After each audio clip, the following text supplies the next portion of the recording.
Combien d'heures d'entraînement par semaine pour progresser et atteindre votre plein potentiel? Faut-il 15, 20 heures ou alors 5, 8 heures, 6 heures? Est-ce que cela suffit? Quel est le volume d'entraînement optimal?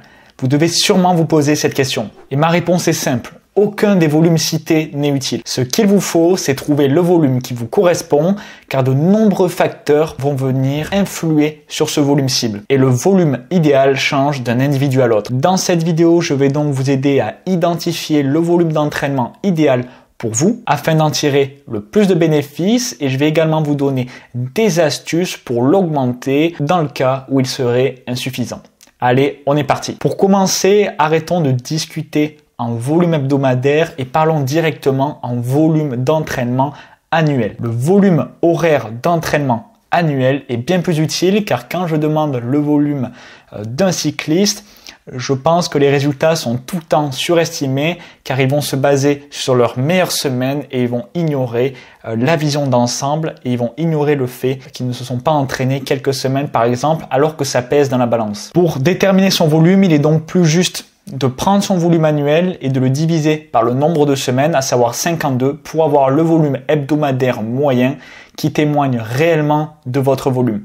Parce que comme on va le voir, ce qui compte, c'est pas faire quelques semaines à 15 heures, ce qui compte, c'est avoir un gros volume à l'année car c'est ce qui sera déterminant sur votre progression. L'idée n'est pas d'aller chercher l'exploit avec quelques grosses semaines, l'idée est plutôt de venir augmenter votre volume annuel peu à peu. Car certaines adaptations physiologiques demandent du temps et ce n'est pas en augmentant votre volume sur quelques semaines que vous pourrez générer ces adaptations. Non, ça demandera bien plus d'heures et ces heures, on va chercher à les répartir sur une année, voire plusieurs années pour pouvoir obtenir un développement important de vos performances. Alors, l'étape 1 que je vous propose, c'est de regarder votre volume annuel sur les 3 dernières années si vous avez des données, voire plus si vous êtes un cycliste plus expérimenté. Pour cela, vous pouvez facilement le retrouver sur Strava, Garmin Connect ou Interval ICU. Donc, vous prenez ce volume, vous le divisez par 52 et vous aurez votre volume hebdomadaire actuel. Vous aurez une meilleure idée de votre volume et c'est cette valeur qu'on va chercher à augmenter pour améliorer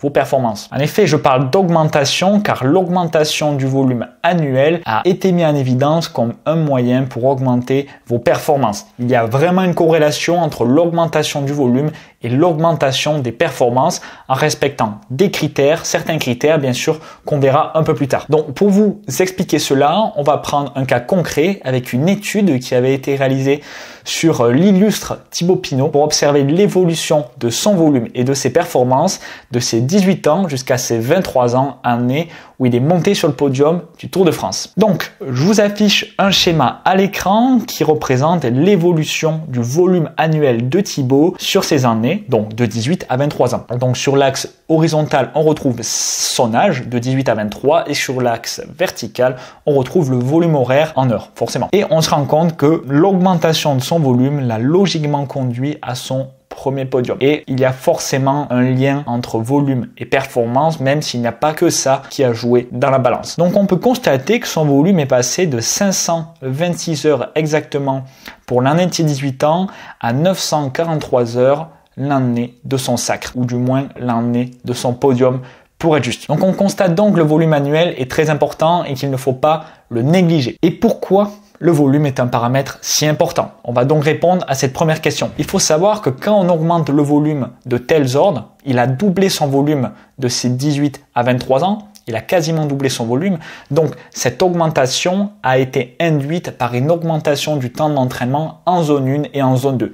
C'est vraiment la basse intensité qui va permettre d'augmenter ce volume. Car à haute intensité, on est vraiment limité dans l'amplitude de progression de volume. On peut augmenter seulement de quelques minutes par cycle d'entraînement. Et si on compare d'année en année, ça se joue avec des poignées de minutes, mais ça ne fera pas une grande différence sur le volume en heure. Donc, c'est vraiment le volume à basse intensité qui permet cette augmentation. Donc, la vraie question sous-jacente à la précédente, c'est pourquoi le volume à basse intensité est aussi important? Car l'augmentation du volume signifie une augmentation du volume à basse intensité. Pour faire simple, la basse intensité, les séances à basse intensité en zone 1, zone 2 de puissance et de fréquence cardiaque vont venir construire les fondations de vos performances, les fondations de votre niveau en venant améliorer vos capacités oxydatives, donc c'est vos capacités à produire de l'énergie à partir de l'oxygène en améliorant vos fibres résistantes à la fatigue, vos fibres de type 1. Donc comme son nom l'indique, ce sont des fibres endurantes qui sont capables de produire des efforts pendant de nombreuses heures. Donc l'entraînement à basse intensité va permettre d'améliorer ces fibres et va améliorer leur production de puissance. Vos fibres endurantes pourront produire des puissances plus élevées, ce qui permet d'augmenter votre puissance sur de longues sorties, sur de longues épreuves. Ça permet d'améliorer l'économie, donc d'avoir un meilleur transfert de puissance pour une quantité d'énergie consommée, donc on devient plus efficient. Et ce qu'il faut comprendre, c'est que cette base va grossir à travers le temps et c'est ce qui va soutenir l'ensemble de vos performances. Ça va soutenir vos performances à haute intensité exactement. Il faut visualiser votre niveau comme une pyramide. La basse intensité, c'est la base et au plus votre base sera large, au plus vous pourrez monter haut et avoir une pyramide haute et solide. En termes d'entraînement, ça signifie être capable de maintenir des puissances très élevées dans la durée lorsqu'on monte dans les intensités. Et les entraînements à basse intensité amènent également un remodelage cardiaque, c'est-à-dire des adaptations au niveau de notre cœur pour venir améliorer le VES, qui est le volume d'éjection systolique, le volume de sang éjecté à chaque battement. Donc pour une même fréquence cardiaque, vous pouvez envoyer plus de sang. Cela conduit à une amélioration du VO2 max parce que quand on atteint FC max, on est rapidement limité, on ne peut pas envoyer plus de sang. Quand on arrive à ce niveau-là, le cœur est capable de répondre à la demande d'oxygène en envoyant plus de sang à chaque battement. Et ça, ce sont des adaptations indispensables pour améliorer VO2 max et améliorer vos performances. Mais c'est une adaptation qui demande des années d'entraînement en s'entraînant à basse intensité. Pourquoi? Parce que le VES atteint sa valeur maximale lorsqu'on est à 50 à 60% de VO2 max. C'est-à-dire que lorsqu'on fait un entraînement progressif, qu'on augmente l'intensité petit à petit, le cœur va se remplir de plus en plus jusqu'à atteindre un volume de remplissage total et c'est ensuite l'augmentation de la fréquence cardiaque qui va permettre de combler la demande en oxygène.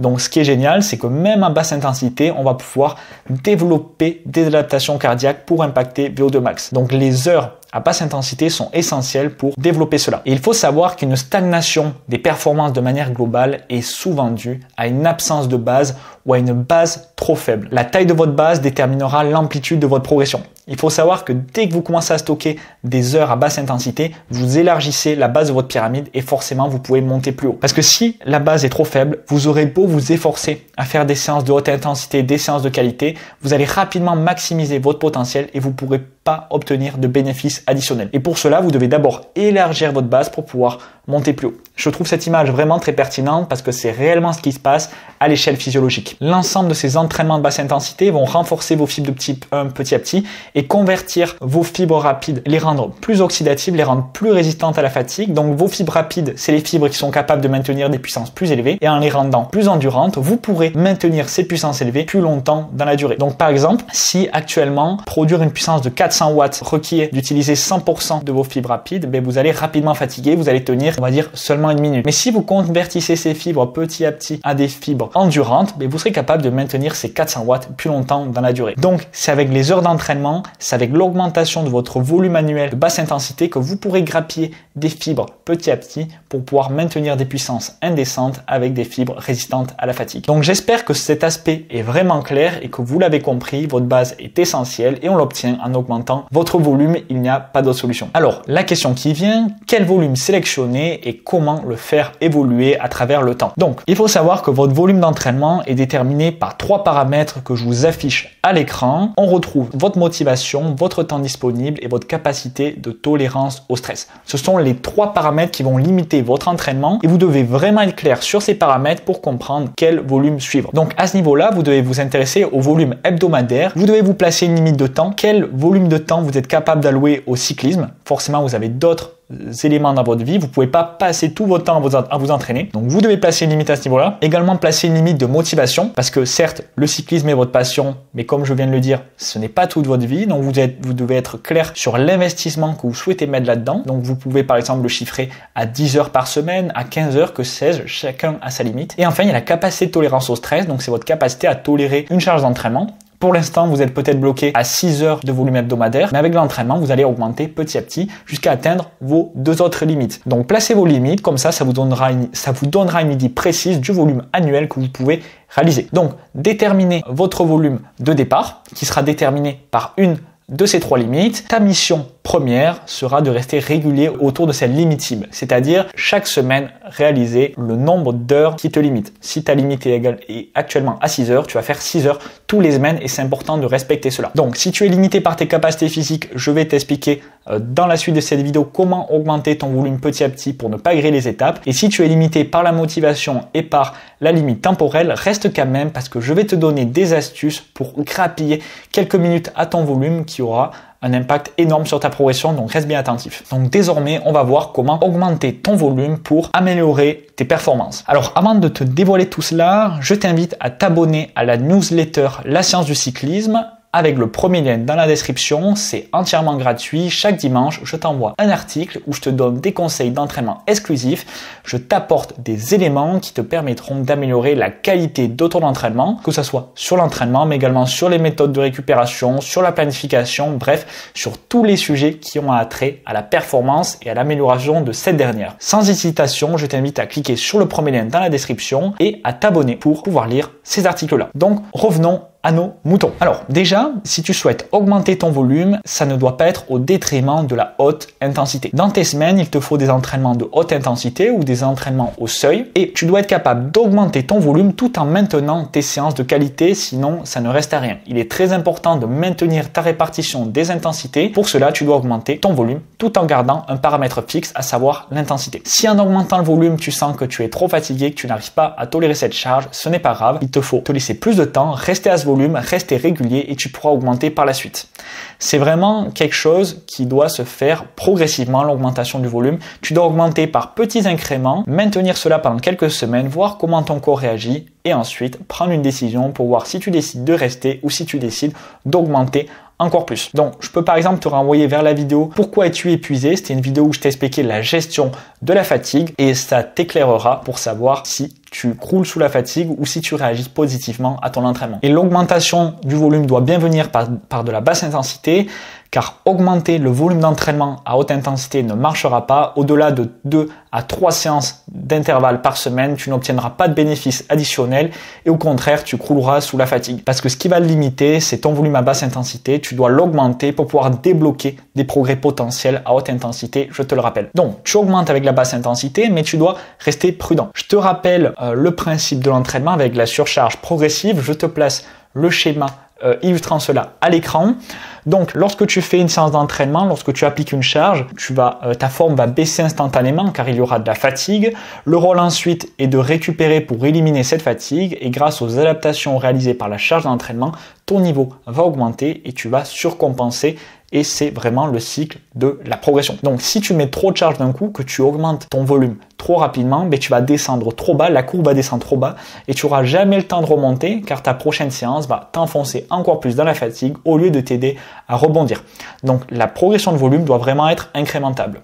Donc, vise la régularité en premier, puis ensuite, essaye de grappiller 30 minutes par semaine environ. Donc par exemple, tu peux être à 9h, tu vas faire une semaine à 9h, une semaine à 9h30, une semaine à 10h. Tu peux ensuite prendre une semaine de récupération où tu vas descendre. Tu vas revenir à 9h par exemple, on va rester conservateur. Et ensuite, tu peux repartir sur 10h, 10h30, 11h et enchaîner des cycles où tu augmentes de 30 minutes. Bon, 30 minutes, c'est complètement arbitraire. Ça peut être plus si ton volume est vraiment faible, mais ça peut également être moins si ton volume est déjà élevé. L'idée est de tabler entre une augmentation de 15 minutes au plus conservateur à 2 heures pour vraiment la plus grosse augmentation si ton volume actuel est vraiment insuffisant et que tu as déjà les capacités de tolérance au stress si tu t'entraînais déjà beaucoup dans le passé par exemple et que tu as dû faire une coupure. Donc ça, c'est des conseils plutôt au niveau de la semaine, mais pour vous rappeler le concept de base, c'est le but est d'augmenter votre volume annuel. Donc même si vous n'augmentez pas chaque semaine, vous devez réfléchir à augmenter votre volume annuel. Pour vous donner plus de données, si votre volume annuel de l'année précédente était compris entre 100 et 300 heures,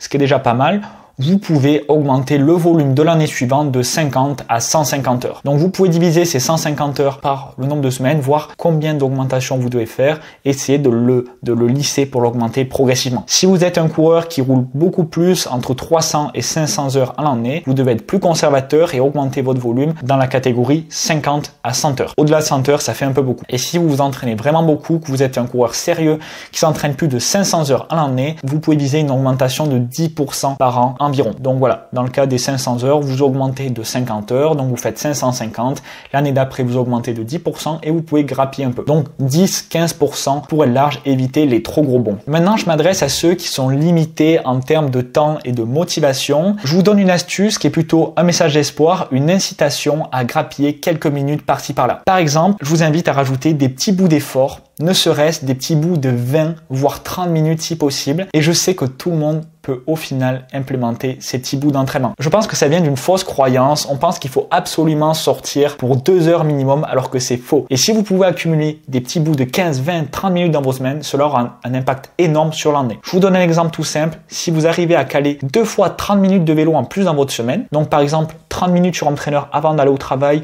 ou en rentrant, ça fait 1 heure de plus par semaine. Et forcément, 1 heure fois 52 semaines à l'année, ça fait 52 heures en plus. Et 52 heures en plus, c'est tout simplement énorme. Donc si votre volume était compris entre 100 et 300 heures, vous avez déjà augmenté votre volume de 50 heures et je vous assure que vous verrez une différence sur vos performances. Donc ne négligez pas les petits bouts d'effort et si vous pouvez en placer quelques fois dans vos semaines, ayez toujours la vision long terme. À l'échelle de la semaine, on peut se dire que 30 minutes c'est dérisoire, mais quand on fait les maths, on se rend compte que c'est un gros impact. Donc n'oubliez jamais l'effet cumulé que ça peut avoir sur vos performances. Je vous recommande également de faire du vélo taf. Je sais que nombreux cyclistes sont adeptes de cette pratique et je ne peux que la recommander. Si tous les jours vous arrivez à rajouter 20 minutes, je sais pas, matin et soir, la différence est stratosphérique. Donc forcément, le vélo taf va occasionner un peu de fatigue sur vos autres séances, mais si vous pouvez allier les deux, c'est tout simplement génial et je vous invite à garder cette pratique qui sera vraiment bénéfique. Donc pour conclure, je vous invite à prendre conscience de votre volume d'entraînement annuel sur les années précédentes, à essayer de l'augmenter en fonction de la catégorie dans laquelle vous vous situez. Le volume annuel aura un énorme impact en améliorant votre base, ce qui va améliorer votre potentiel de développement et améliorer la croissance de vos performances sur le long terme. Donc je vous invite vraiment à ne pas négliger ce paramètre et ne négligez surtout pas les petits bouts d'effort car on a vu que 1 heure d'entraînement de plus chaque semaine avait un impact énorme à l'échelle annuelle. Donc l'idée avec tout ça, c'est vraiment d'accroître votre base aérobie pour améliorer vos performances de manière globale. Il faut également savoir que vos performances à basse intensité sont cruciales. Performer au sein même de vos objectifs. Par exemple, si vous êtes cyclosportif, quelle que soit votre discipline, que vous êtes coureur sur route, être fort à basse intensité, ça permet d'être plus économe pendant toutes les phases de transition. Cela permet d'améliorer votre résistance à la fatigue et cela améliore vos performances en course tout simplement. Donc, il ne faut surtout pas négliger ce volume annuel. Je vous invite à vous abonner à la newsletter comme mentionné dans la vidéo pour recevoir un article chaque semaine où je vous donne des conseils d'entraînement exclusifs. C'était tout pour cette vidéo, j'espère qu'elle vous a plu, qu'elle vous aura aidé. Pour cela, faites-le moi savoir avec un pouce bleu, en vous abonnant à la chaîne YouTube et en partageant la vidéo. C'était Antonin Albouy pour la science du cyclisme.